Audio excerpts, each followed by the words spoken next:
Dom Casmurro, Machado de Assis. Capítulo 22. Sensações alheias. Não alcancei mais nada, e para o fim arrependi-me do pedido.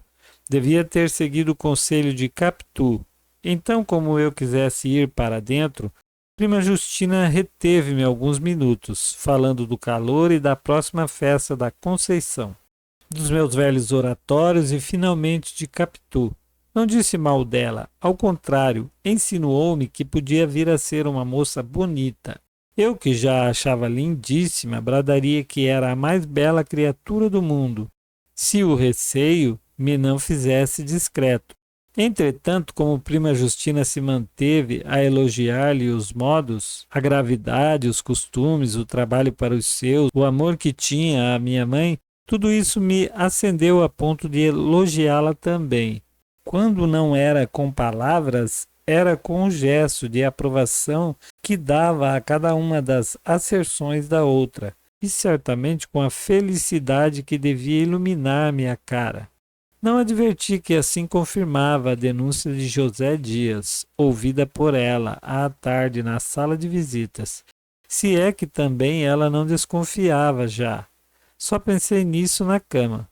Só então senti que os olhos de prima Justina, quando eu falava, pareciam apalpar-me, ouvir-me, cheirar-me, gostar-me, fazer o ofício de todos os sentidos. Ciúmes não podiam ser. Entre um pirralho de minha idade e uma viúva quarentona não havia lugar para ciúmes. É certo que, após algum tempo, modificou os elogios a Capitu e até lhe fez algumas críticas. Disse-me que era um pouco trêfega e olhava por baixo, mas ainda assim não creio que fossem ciúmes. Creio antes, sim, creio isto. Creio que prima Justina achou no espetáculo das sensações alheias uma ressurreição vaga das próprias. Também se goza por influição dos lábios que narram. Capítulo 23. Prazo dado. Preciso falar-lhe amanhã sem falta. Escolha o lugar e diga-me. Creio que José Dias achou desusado esse meu falar.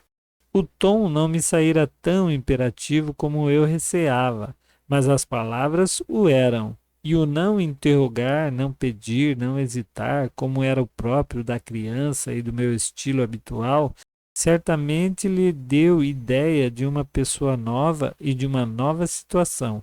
Foi no corredor, quando íamos para o chá. José Dias vinha andando cheio de leitura de Walter Scott, que fizera a minha mãe e a prima Justina. Nota: Walter Scott, romancista inglês, autor de Ivanhoé, entre outras obras, que viveu de 1771 a 1832. Sua especialidade é o romance histórico, voltado para o passado medieval, onde se constroem cenários típicos a que a passagem se refere. Acrescente-se que, assim como hoje se assiste a novelas na TV, o hábito de leitura de obras românticas em voz alta era comum nas reuniões de família, no serão burguês do Brasil no século XIX. Lia cantado e compassado. Os castelos e os parques saíam maiores da boca dele, os lagos também tinham mais água e a abóbada celeste contava alguns milhares mais de estrelas centelhantes. Nos diálogos alternava o som das vozes, que eram levemente grossas ou finas, conforme o sexo dos interlocutores e reproduziam com moderação a ternura e a cólera. Ao despedir-se de mim na varanda, disse-me ele: amanhã na rua, tenho algumas compras que fazer. Você pode ir comigo, pedirei à mamãe. É dia de lição? A lição foi hoje. Perfeitamente. Não lhe pergunto o que é. Afirmo desde já que é matéria grave e pura. Sim, senhor. Até amanhã. Fez-se tudo o melhor possível. Houve só uma alteração. Minha mãe achou o dia quente e não consentiu que eu fosse a pé. Entramos no ônibus à porta da casa. Não importa, disse-me José Dias, podemos apear-nos à porta do passeio público. Capítulo 24. De mãe e de servo. José Dias tratava-me com extremos de mãe e atenções de servo. A primeira coisa que conseguiu logo que comecei a andar fora foi dispensar-me o pajem. Fez-se pajem, ia comigo à rua. Cuidava dos meus arranjos em casa, dos meus livros, dos meus sapatos, da minha higiene e da minha prosódia. Nota: prosódia. José Dias cuidava até da correção de Bentinho, no modo de pronunciar as palavras. Aos 8 anos, os meus plurais careciam alguma vez da desinência exata. Ele a corrigia, meio sério para dar autoridade à lição, meio risonho para obter o perdão da emenda. Ajudava assim o mestre de primeiras letras.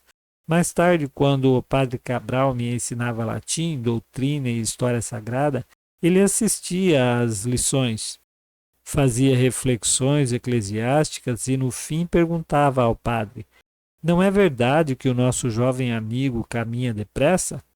Chamava-me um prodígio. Dizia a minha mãe ter conhecido outrora meninos muito inteligentes, mas que eu excedia todos esses. Sem contar que, para a minha idade, possuía já certo número de qualidades morais sólidas. Eu, posto que não avaliasse todo o valor desse outro elogio, gostava do elogio. Era um elogio. Capítulo 25. No passeio público. Entramos no passeio público. Algumas caras velhas, outras doentes ou só vadias espalhavam-se melancolicamente no caminho que vai da porta ao terraço. Seguimos para o terraço, andando para me dar ânimo. Falei do jardim. Há muito tempo que não venho aqui, talvez 1 ano. Perdoe-me, atalhou ele. Não há 3 meses que esteve aqui com o nosso vizinho Pádua, não se lembra? É verdade, mas foi tão de passagem. Ele pediu à sua mãe que o deixasse trazer consigo, e ela, que é boa como a mãe de Deus, consentiu. Mas ouça-me, já que falamos nisso, não é bonito que você ande com o Pádua na rua. Mas eu andei algumas vezes. Quando era mais jovem, em criança, era natural. Ele podia passar por criado. Mas você está ficando moço, e ele vai tomando confiança. Dona Glória, afinal, não pode gostar disso. A gente Pádua não é de todo má. Capitu, apesar daqueles olhos que o diabo lhe deu, você já reparou nos olhos dela? São assim, de cigana, oblíqua e dissimulada, pois apesar deles, poderia passar, se não fosse a vaidade e a adulação. Oh, a adulação! Dona Fortunata merece estima, e ele não nego que seja honesto. Tem um bom emprego, possui a casa em que mora, mas honestidade e estima não bastam. E as outras qualidades perdem muito de valor com as más companhias em que ele anda. Pádua tem uma tendência para a gente relés. Ele cheirando a homem chulo é com ele. Não digo isso por ódio, nem porque ele fale mal de mim. E se ria, como se riu há dias, dos meus sapatos acalcanhados. Perdão, interrompi suspendendo o passo. Nunca ouvi que falasse mal do senhor. Pelo contrário, um dia, não há muito tempo, disse ele a um sujeito em minha presença que o senhor era um homem de capacidade e sabia falar como um deputado nas câmaras. José Dias sorriu deliciosamente, mas fez um esforço grande e fechou outra vez o rosto. Depois replicou: não lhe agradeço nada. Outros de melhor sangue me têm feito o favor de juízos altos, e nada disso impede que ele seja o que lhe digo. Tínhamos outra vez andado, subimos ao terraço e olhamos para o mar. Vejo que o senhor não quer senão o meu benefício, disse eu depois de alguns instantes. Pois que outra coisa, Bentinho. Neste caso, peço-lhe um favor. Um favor? Mande, ordene, que é? Mamãe. Durante algum tempo não pude dizer o resto, que era pouco, e vinha de cor. José Dias tornou a perguntar o que era. Sacudia-me com brandura, levantando-me o queixo, e espetava os olhos em mim, ansioso também, como a prima Justina na véspera. Mamãe que é que tem a mamãe? Mamãe quer que eu seja padre, mas eu não posso ser padre, disse finalmente. José Dias endireitou-se pasmado. Não posso, continuei eu, não menos pasmado que ele. Não tenho jeito, não gosto da vida de padre. Estou por tudo o que ela quiser. Mamãe sabe que eu faço tudo o que ela manda. Estou pronto a ser o que for do seu agrado, até cocheiro de ônibus. Padre não, não posso ser padre. A carreira é bonita, mas não é para mim. Todo esse discurso não me saiu assim de vez, enfiado naturalmente, peremptório, como pode parecer do texto, mas aos pedaços, mastigado em voz um pouco surda e tímida. Não obstante, José Dias ouvira-o espantado. Não contava certamente com a resistência, por mais acanhado que fosse, mas o que ainda mais o assombrou foi essa conclusão. Conto com o Senhor para salvar-me. Os olhos do agregado escancararam-se, as sobrancelhas arquearam-se e o prazer que eu contava dar-lhe com a escolha da proteção não se mostrou em nenhum dos músculos.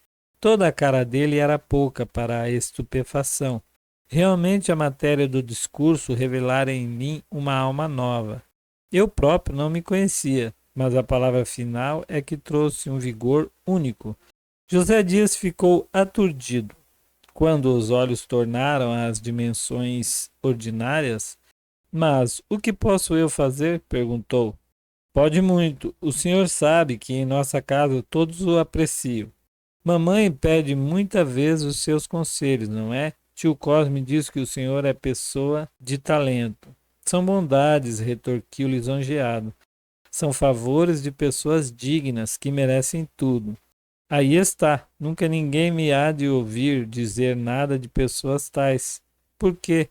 Porque são ilustres e virtuosas. Sua mãe é uma santa, seu tio é um cavaleiro perfeitíssimo.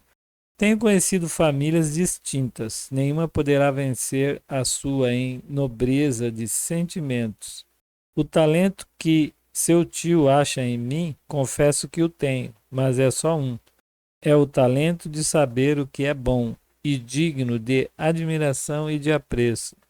Há de ter também o de proteger os amigos, como eu. Em que lhe posso valer, anjo do céu? Não hei de dissuadir sua mãe de um projeto que é, além de promessa, a ambição e o sonho de longos anos. Quando pudesse, é tarde. Ainda ontem fez-me o favor de dizer: José Dias, preciso meter Bentinho no seminário. Timidez não é tão ruim moeda como parece. Se eu fosse destemido, é provável que, com a indignação que experimentei, rompesse a chamar-lhe mentiroso, mas então seria preciso confessar-lhe que estivera à escuta atrás da porta, e uma ação valia outra. Contentei-me de responder que não era tarde. Não é tarde, ainda é tempo, se o senhor quiser. Se eu quiser? Mas que outra coisa quero eu senão servi-lo? Que desejo, senão que seja feliz, como merece? Pois ainda é tempo. Olhe, não é por vadiação. Estou pronto para tudo. Se ela quiser que eu estude leis, vou para São Paulo. Capítulo 26. As leis são belas. Pela cara de José Dias passou algo parecido com o reflexo de uma ideia que o alegrou extraordinariamente. Calou-se alguns instantes.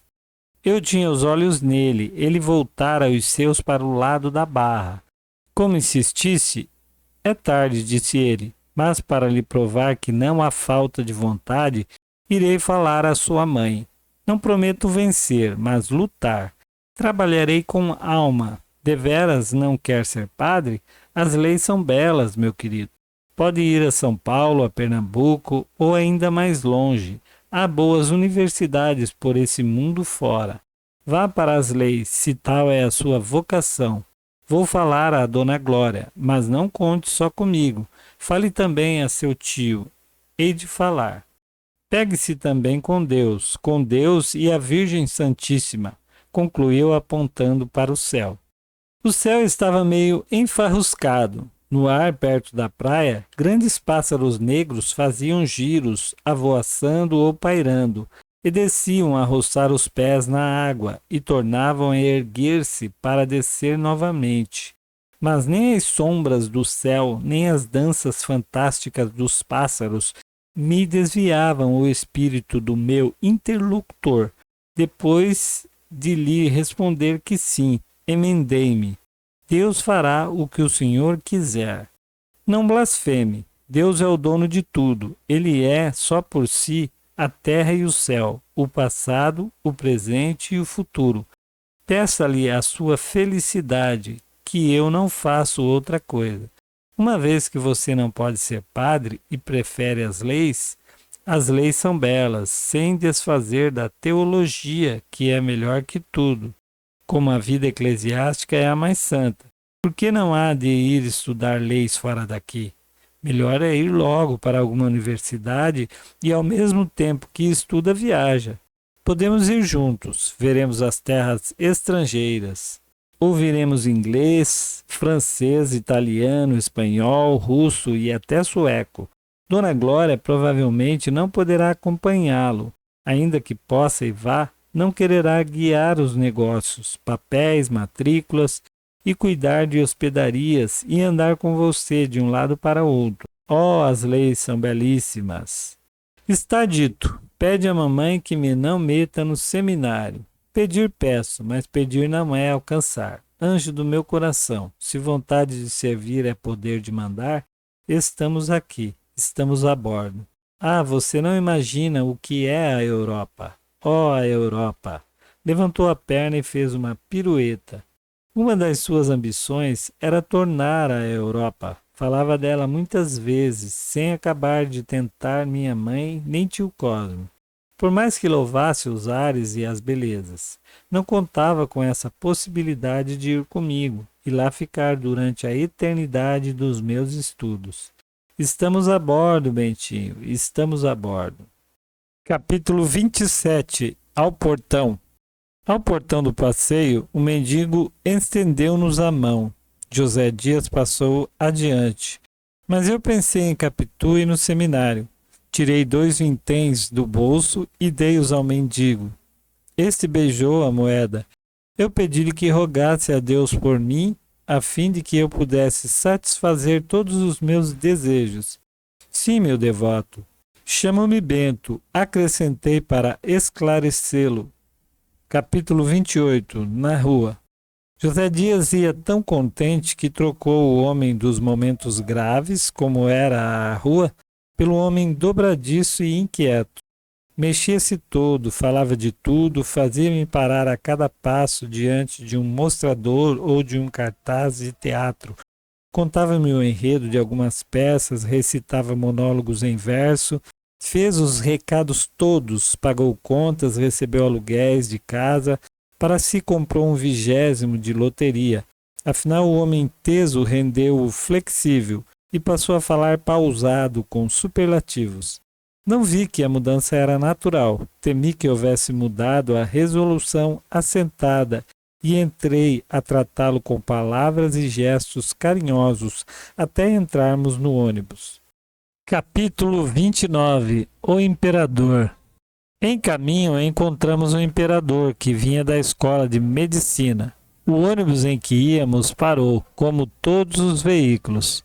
Os passageiros desceram à rua e tiraram o chapéu, até que o coche imperial passasse. Quando tornei ao meu lugar, trazia uma ideia fantástica, a ideia de ir ter com o imperador, contar-lhe tudo e pedir-lhe a intervenção. Não confiaria essa ideia a Capitu. Sua Majestade pedindo, mamãe cede, pensei comigo. Vi então o imperador escutando-me, refletindo e acabando por dizer que sim, que iria falar com minha mãe. Eu beijava-lhe a mão com lágrimas e logo me achei em casa, à espera, até que eu vi os batedores e o piquete de cavalaria. É o imperador, é o imperador. Toda a gente chegava às janelas para vê-lo passar, mas não passava. O coche parava à nossa porta. O imperador apeava-se e entrava. Grande alvoroço na vizinhança. O imperador entrou em casa de Dona Glória. Que será? Que não será? A nossa família saía a recebê-lo. Minha mãe era a primeira que lhe beijava a mão. Então o imperador, todo risonho, sem entrar na sala ou entrando, não me lembra bem. Os sonhos são, muitas vezes, confusos. Pedia à minha mãe que me não fizesse padre, e ela, lisonjeada e obediente, prometia que não. A medicina. Por que ele não manda ensinar medicina? Uma vez que é do agrado de Vossa Majestade, mande ensinar-lhe medicina. É uma bonita carreira e nós temos aqui bons professores. Nunca foi a nossa escola? É uma bela escola. Já temos médicos de primeira ordem que podem ombrear com os melhores de outras terras. A medicina é uma grande ciência. Basta só isso de dar a saúde aos outros, conhecer as moléstias, combatê-las, vencê-las. A senhora mesma há de ter visto milagres. Seu marido morreu, mas a doença era fatal e ele não tinha cuidado em si. É uma bonita carreira. Mande-o para a nossa escola. Faça isso por mim, sim? Você quer, Bentinho? Mamãe querendo. Quero, meu filho. Sua Majestade manda. Então o imperador dava outra vez a mão a beijar e saía, acompanhado de todos nós. A rua cheia de gente, as janelas atopetadas, um silêncio de assombro. O imperador entrava no coche, inclinava-se e fazia um gesto de adeus, dizendo ainda, a medicina, a nossa escola, e o coche partia entre invejas e agradecimentos. Tudo isso vi e ouvi. Não, a imaginação de Ariosto não é mais fértil que a das crianças e dos namorados. Nem a visão do impossível precisa mais que um recanto de ônibus.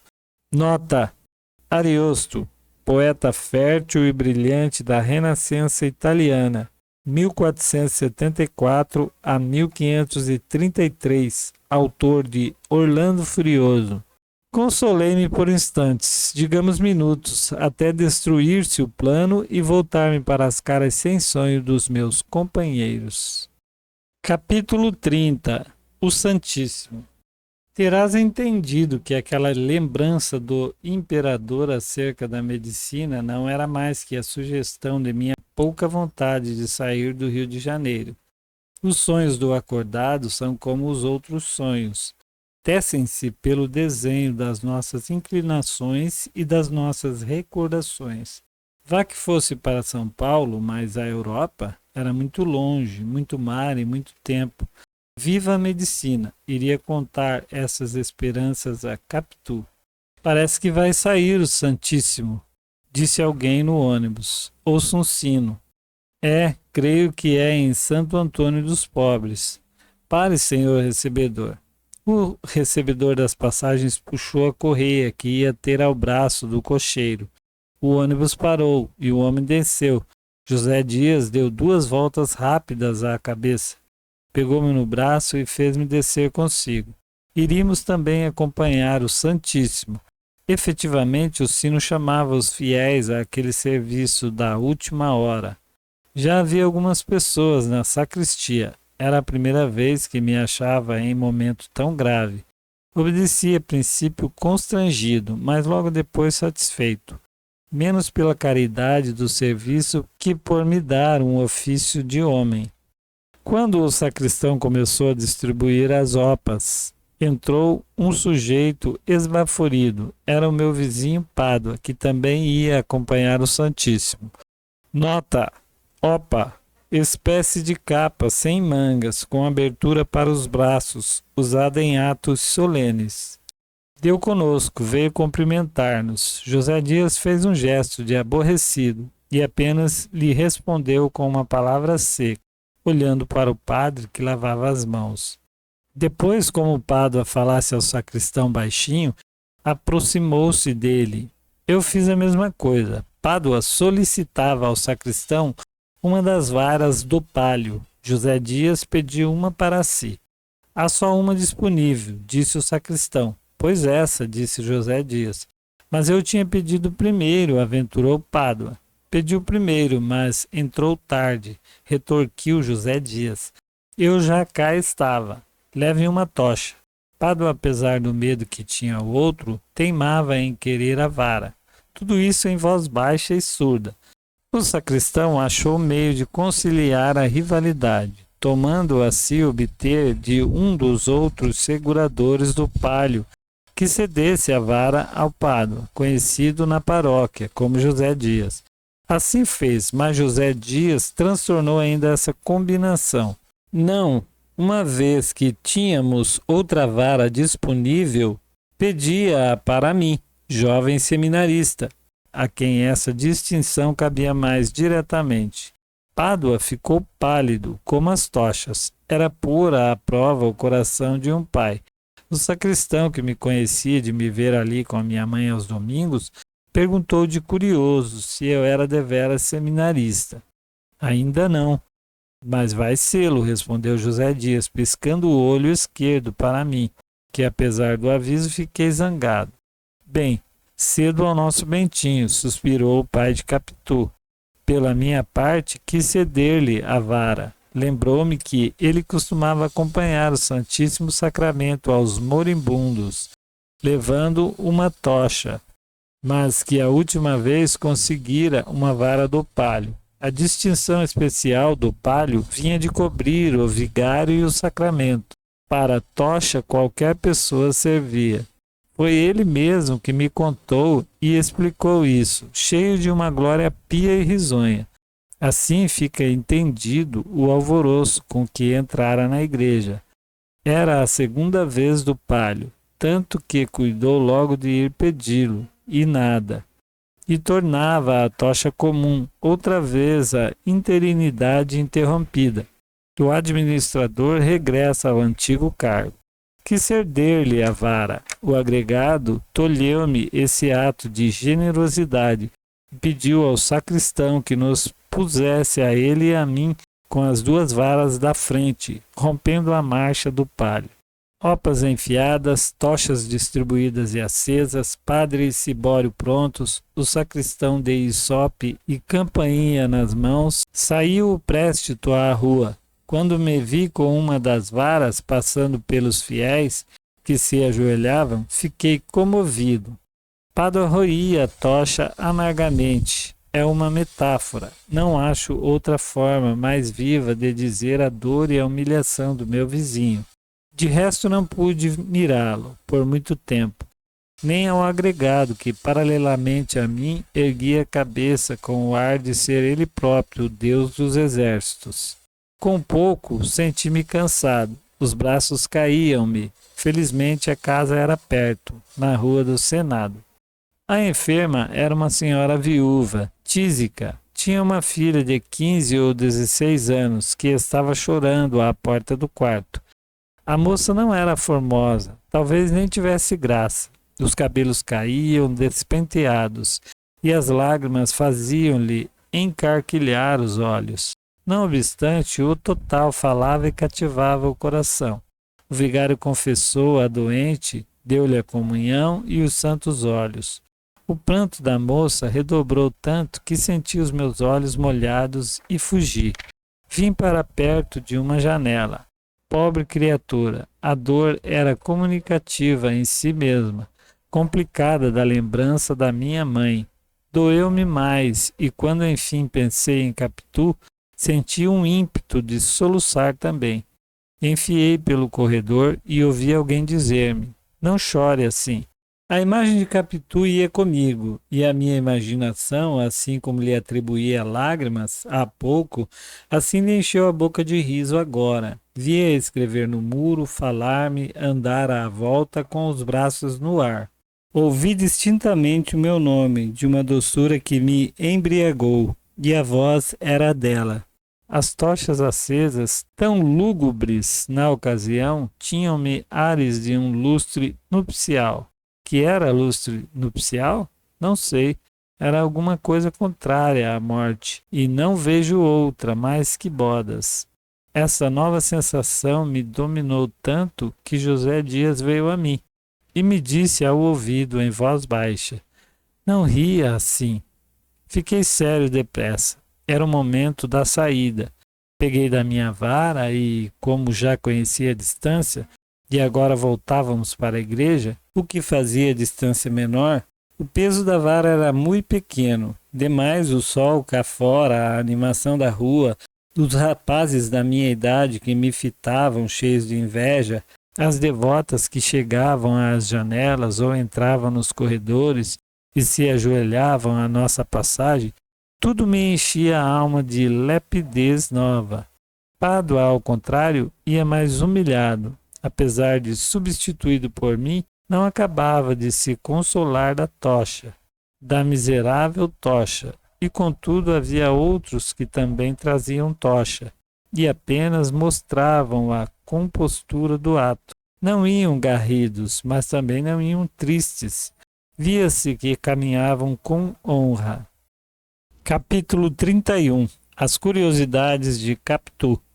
Capitu preferia tudo ao seminário. Em vez de ficar abatida com a ameaça da larga separação, se vingasse a ideia da Europa, mostrou-se satisfeita. E quando eu lhe contei o meu sonho imperial? Não, Bentinho, deixemos o imperador sossegado, replicou. Fiquemos por ora com a promessa de José Dias. Quando é que ele disse que falaria à sua mãe? Não marcou o dia, prometeu que ia ver, e falaria logo que pudesse, e que me pegasse com Deus.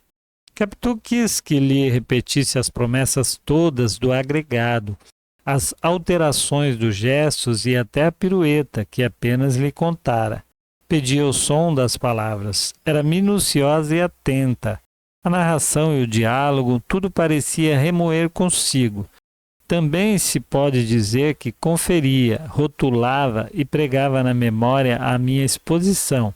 Esta imagem é, porventura, melhor que a outra, mas a ótima delas é nenhuma. Capitu era Capitu, isto é, uma criatura muito particular, mais mulher do que eu era homem. Se ainda não disse, aí fica. Se disse, fica também.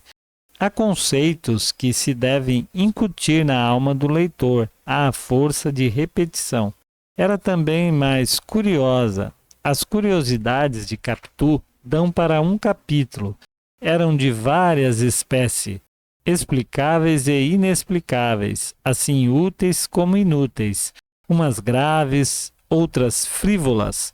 Gostava de saber tudo. No colégio, onde desde os 7 anos aprendera a ler, escrever e contar, francês, doutrina e obras de agulha.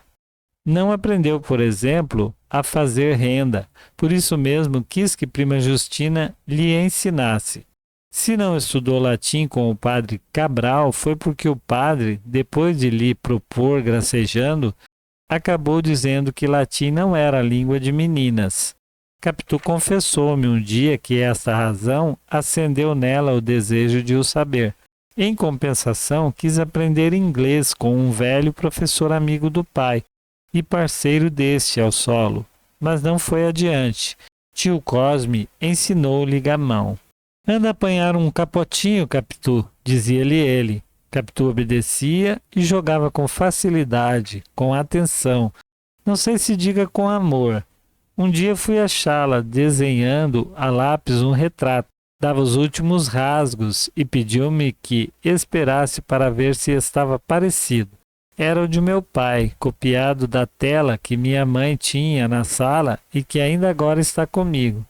Perfeição não era, ao contrário, os olhos saíram esbugalhados e os cabelos eram pequenos círculos uns sobre os outros.